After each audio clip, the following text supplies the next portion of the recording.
හිතනවා හැමෝම නිදහස් දවසේ අද නිදහසේ ඉන්නවා ඇති කියලා. නිදහසේ ඉන්න අතරතුරේදී පොඩි දෙයක් මට මතක් වුණාද?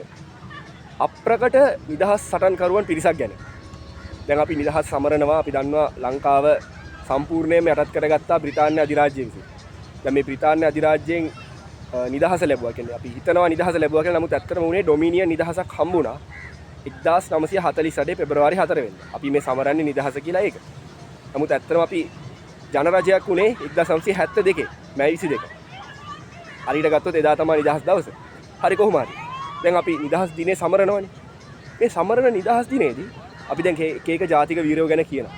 එක එක නිදහස් සටන්කරුවන් ගැන කියනවා. අපි ගත්තොත් මුලින්ම ඇත්තටම බ්‍රිතාන්‍ය අධිරාජ්‍යයට විරුද්ධව සටන් කරා කියලා කියන්නේ 1818 නිදහස් අරගලේ. ඌව වෙල්ලස්ස.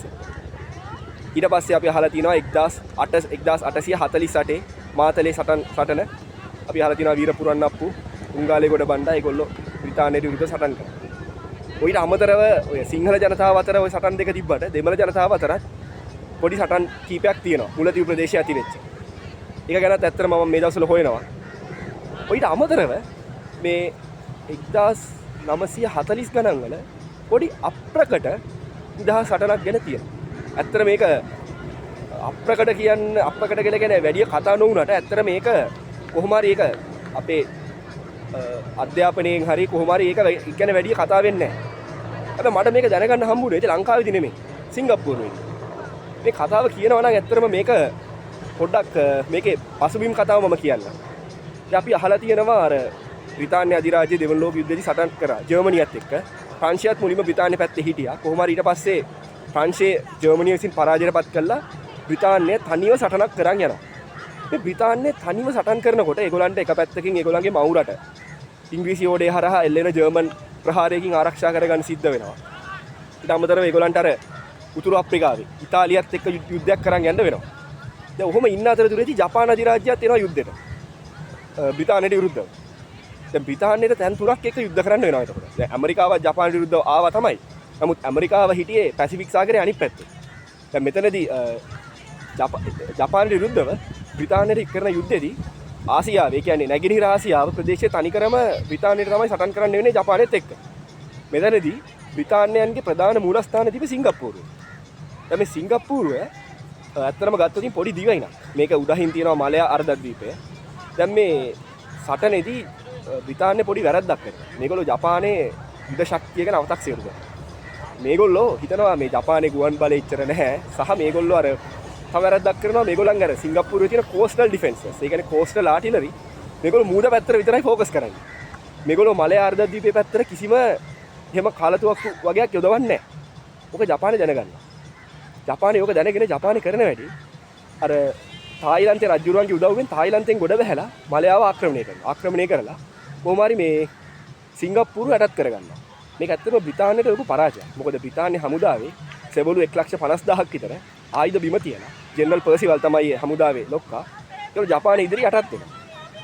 දැන් මේ බ්‍රිතාන්‍ය හමුදාව වුණාට ඇත්තටම මේක බ්‍රිතාන්‍ය අධිරාජ්‍ය හමුදාව වුණාට මේකේ බහුතරයක් ඉතින් ඉන්දියන් සොල්දාදුවෝ. හින්දි ජාතිකයෝ. ඉන්දියන් සොල්දාදුවෝ හිටියා.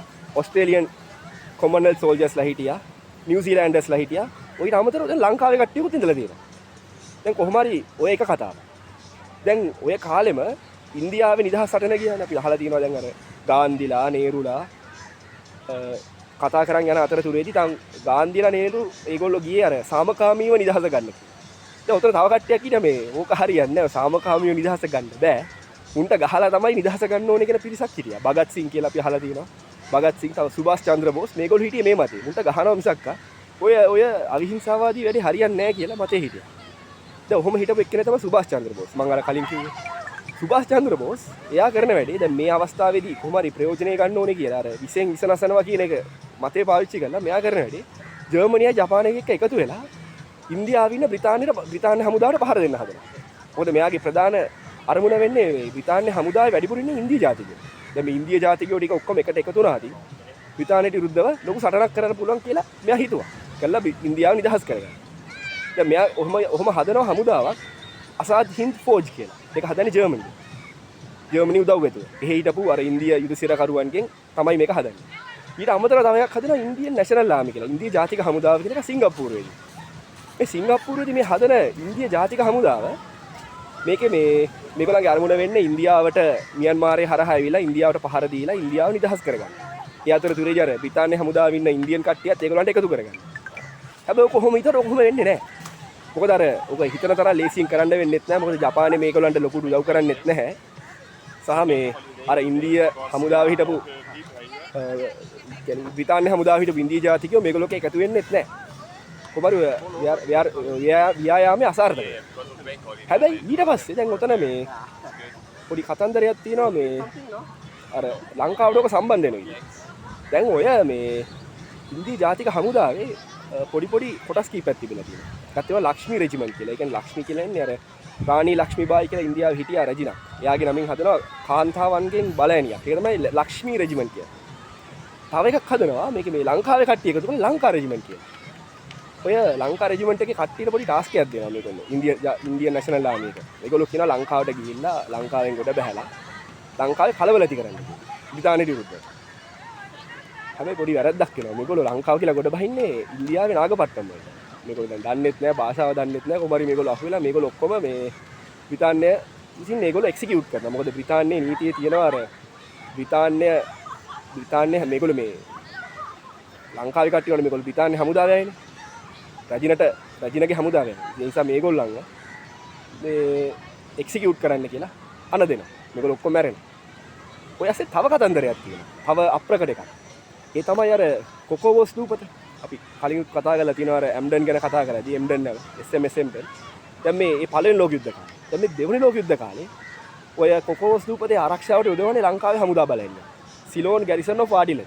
කියන්නේ ලංකාවේ කාලතුවක්කු හමුදාවේ මව් රෙජිමෙන්ට්ය.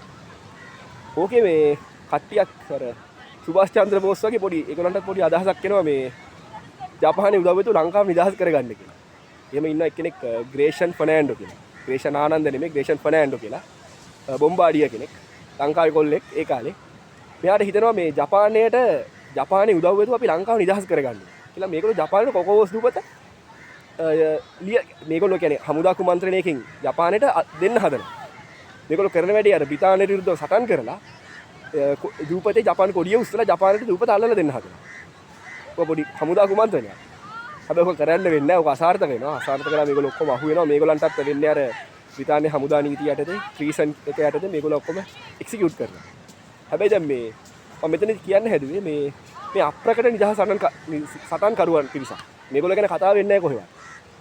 මේගොල්ලෝ ඇත්තටම කතා කරන්න ඕන මාතෘකාවක් මේක. මොකද මේගොල්ලෝ මේ ලංකාව වෙනුවෙන් සටන් කරපු පිරිසක් නිදහස වෙනුවෙන්. අපි දැන් කතා කරන අනිත් අය වගේම මේගොල්ලෝ ගැන අපි ඉතිහාසයේ නියම තැනක් හම්බ වෙන්න ඕනේ.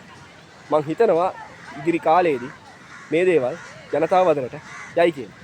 ජය වේවා.